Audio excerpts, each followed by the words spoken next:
দেশে বিদেশে অনলাইনে বাংলা নববর্ষ আমাদের সামনে নতুন প্রত্যাশা ও সম্ভাবনার দ্বার খুলে দেয় বলে জানিয়েছেন প্রধানমন্ত্রী তারেক রহমান। পহেলা বৈশাখ উপলক্ষে দেওয়া এক বাণীতে তিনি দেশবাসী সহ বিশ্বজুড়ে সব বাংলাভাষী মানুষকে আন্তরিক শুভেচ্ছা ও অভিনন্দন জানান। বিদায়ী 1432 সালকে পেছনে ফেলে নতুন বাংলা বছর 1433কে স্বাগত জানানোর আহ্বান জানান তিনি। প্রধানমন্ত্রী বলেন, পহেলা বৈশাখ আমাদের জাতিসত্তা, ইতিহাস, সংস্কৃতি ও আত্মপরিচয়ের এক অনন্য প্রতীক। প্রতি বছর এই দিনটি নতুনের আহ্বান নিয়ে আসে এবং পুরনো গ্লানি ভুলে সামনে এগিয়ে যাওয়ার প্রেরণা যোগায়। তিনি আরও বলেন, এই উৎসবের সঙ্গে কৃষি প্রকৃতির এবং গ্রামীণ অর্থনীতির গভীর সম্পর্ক রয়েছে।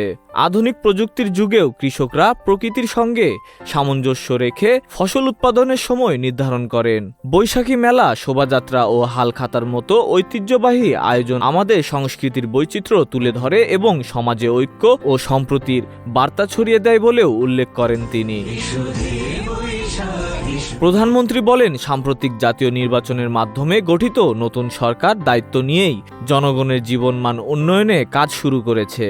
বিভিন্ন সামাজিক নিরাপত্তা কর্মসূচি, কৃষি উন্নয়ন এবং ধর্মীয় সহায়তা কার্যক্রম ইতোমধ্যে চালু করা হয়েছে। তিনি জানান, কৃষকদের সহায়তায় কৃষক কার্ড কর্মসূচি চালু করা হয়েছে, যা দেশের কৃষি অর্থনীতিতে গুরুত্বপূর্ণ ভূমিকা রাখবে বলে আশা করা হচ্ছে। বিশ্বব্যাপী সংকট ও সংঘাতের প্রেক্ষাপটে শান্তি, সহমর্মিতা ও পারস্পরিক শ্রদ্ধাবোধের চর্চার উপর গুরুত্ব আরোপ করেন প্রধানমন্ত্রী। তিনি বলেন, নতুন বছরে সবাইকে সংকীর্ণতা ছেড়ে মানব কল্যাণে কাজ করার অঙ্গীকার করতে হবে।